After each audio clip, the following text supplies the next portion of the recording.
Hello friends, welcome to Archana's delicious recipes. நம்ம வீடியோவில் இன்றைக்கி என்ன பார்க்க போகிறோம்னா சிக்கன் பீஸா எப்படி செய்யலான்றதை பார்க்கலாம். இந்த சிக்கன் பீஸா பார்த்திங்கன்னா டேஸ்ட்டு ரொம்ப அட்டகாசமாக இருக்கும். வாங்க இந்த சிக்கன் பீஸாவை எப்படி செய்யலான்றதை பார்க்கலாம். இந்த சிக்கன் பீஸா செய்கிறதுக்காக ஃபஸ்ட்டு சிக்கனை ஃப்ரை பண்ணி எடுத்துக்கலாம். அதுக்கு ஒரு கடாயை சூடுபடுத்திக்கலாம். கடாய் நல்லா சூடான உடனே தேவையான அளவு ஆயில் சேர்த்துக்கலாம். ஆயில் நல்லா சூடாகி வந்த உடனே நம்ம சிக்கன் பீசஸை சின்னதாக கட் பண்ணி எடுத்து வச்சுருக்கிறோம். இந்த சிக்கன் பீஸை நம்ம சேர்த்துக்கலாம். பாருங்கள், இந்த அளவுக்கு சின்னதாக நம்ம கட் பண்ணி எடுத்துக்கலாம். அப்போ தான் பீஸாவில் சேர்க்கும் பொழுது ரொம்ப நல்லாயிருக்கும். ரொம்ப பெரிய சைஸில் இருந்தால் நல்லா இருக்காது. அதனால் சிக்கன் பீஸ் இந்த அளவுக்கு சின்னதாக இருக்கிற மாதிரி பார்த்துக்கோங்க. இப்போது இந்த சிக்கனுக்கு தேவையான அளவு உப்பு சேர்த்துக்கலாம். கூடவே 2 டீஸ்பூன் அளவு இஞ்சி பூண்டு விழுது, அப்புறம் அரை லெமனோட ஜூஸை மட்டும் சேர்த்துக்கலாம். சேர்த்துட்டு காரத்துக்கு தேவையான அளவு மிளகாய் தூள் சேர்த்துக்கலாம். நம்ம இன்னைக்கு 1 டீஸ்பூன் அளவு சேர்த்துருக்கோம். சேர்த்ததுக்கப்புறம் இந்த இஞ்சி பூண்டு விழுது, இந்த லெமன் ஜூஸ், உப்பு, இந்த மிளகாய் தூள் எல்லாமே நல்லா கலந்து வரணும் சிக்கன் கூட. அந்த அளவுக்கு நம்ம இது போல் கலந்து விட்டுக்கலாம்.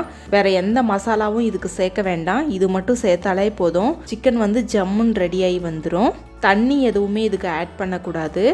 அந்த எண்ணெயிலே சிக்கன் நல்லா வெந்து வந்துடும். அது இல்லாமல் சிக்கன் வேகும் பொழுது அதிலிருந்தே தண்ணி வர ஆரம்பிக்கும். அதனால் தண்ணி எதுவுமே சேர்க்க வேண்டாம். இப்போ பாருங்கள், நம்மளோட சிக்கன் ரொம்ப சூப்பராக ரெடி ஆயிருச்சு. ஸ்டவ் ஆஃப் பண்ணிடலாம். இப்போ நம்ம பீஸாவுக்கு தேவையான மாவு தயார் பண்ணிடலாம்.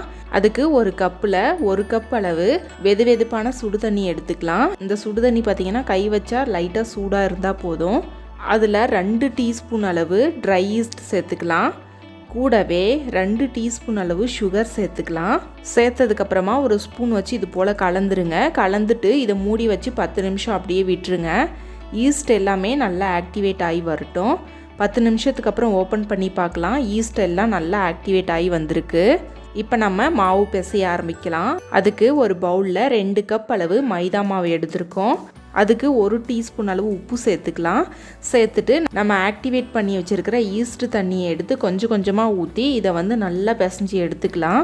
கூடவே 1 டீஸ்பூன் அளவு எண்ணெய் சேர்த்துக்கலாம். சேர்த்துட்டு இதை நல்லா இது போல் பிசைஞ்சு எடுத்துக்கோங்க. நல்லா பிசைஞ்சதுக்கப்புறமா இதை ஒரு பவுலில் வச்சுட்டு கொஞ்சமாக எண்ணெய் இது போல் ஸ்ப்ரெட் பண்ணி விட்டுக்கலாம். இப்போ இதை மூடி வச்சு 2 மணி நேரம் போல் அப்படியே விட்டுருங்க. 2 மணி நேரத்துக்கு அப்புறம் ஓப்பன் பண்ணி பார்க்கலாம். பாருங்கள், நம்மளோட மாவு எல்லாமே 2 மடங்கு ஆகி வந்திருக்கு. கை வச்சு பார்த்தா இந்த அளவுக்கு சாஃப்டாக இருக்கணும். இப்போ அந்த மாவை நல்லா ஒரு 10 நிமிஷம் போல் இது போல் அழுத்தி பிசைஞ்சு எடுத்துக்கோங்க. நல்லா பிசைஞ்சதுக்கப்புறமா ஒரு சப்பாத்தி கட்டையில் வச்சுட்டு இது போல் நம்ம உருட்டி எடுத்துடலாம். எடுத்துட்டு உங்களுக்கு எந்த அளவுக்கு பீஸா தேவையோ அந்த அளவுக்கு மாவை கட் பண்ணி எடுத்துக்கோங்க. எடுத்துட்டு இது போல் ஒரு சப்பாத்தி கட்டையை வச்சு லைட்டாக உருட்டி எடுத்தால் போதும். அழுத்தி உருட்டக்கூடாது. இப்போது ஒரு பீஸா பிளேட் எடுத்துக்கலாம். பீஸா பிளேட்டில் கொஞ்சமாக ஆயில் ஸ்ப்ரெட் பண்ணதுக்கப்புறமா நம்ம செஞ்சு எடுத்து வச்சுருக்கிற மாவை இது போல் வச்சு ஸ்ப்ரெட் பண்ணி விட்டுக்கலாம்.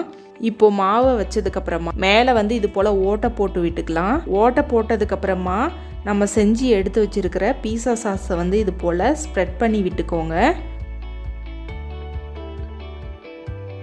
இப்போ பீஸா சாஸ் எல்லாத்தையுமே நல்லா ஸ்ப்ரெட் பண்ணியாச்சு. சீஸை இது மாதிரி நல்லா துருவி எடுத்து வச்சுருக்குறோம். அதை இது போல் நல்லா ஸ்ப்ரெட் பண்ணி விட்டுக்கலாம். நல்லா ஸ்ப்ரெட் பண்ணதுக்கப்புறம் இப்போ முன்னாடியே நம்ம ஃப்ரை பண்ணி எடுத்து வச்சுருந்த சிக்கன் இருக்கு இல்லையா, அதை எடுத்து இது போல் வச்சுக்கலாம்.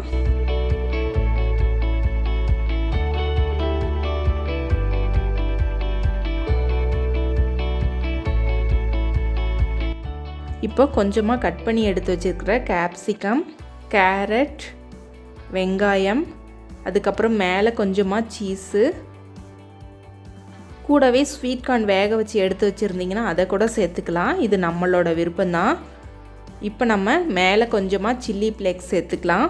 இப்போ நம்மளோட பீஸாவை ரொம்ப சூப்பராக நம்ம டெக்கரேட் பண்ணிட்டோம். இப்போ இதை பேக் பண்ணி எடுத்துக்கலாம். நம்ம இன்றைக்கி ஓவனில் செய்ய போகிறதில்ல, கடாயில் தான் செய்ய போகிறோம்.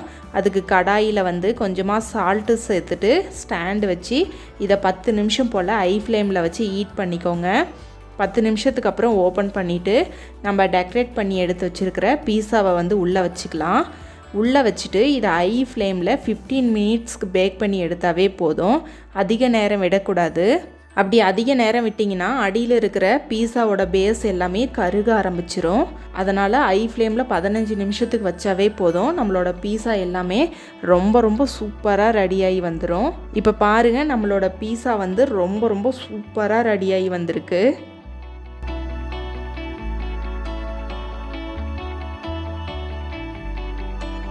பாருங்கள், நம்மளோட சிக்கன் பீஸா எல்லாமே ரொம்ப ரொம்ப சூப்பராக ரெடியாகி வந்திருக்கு.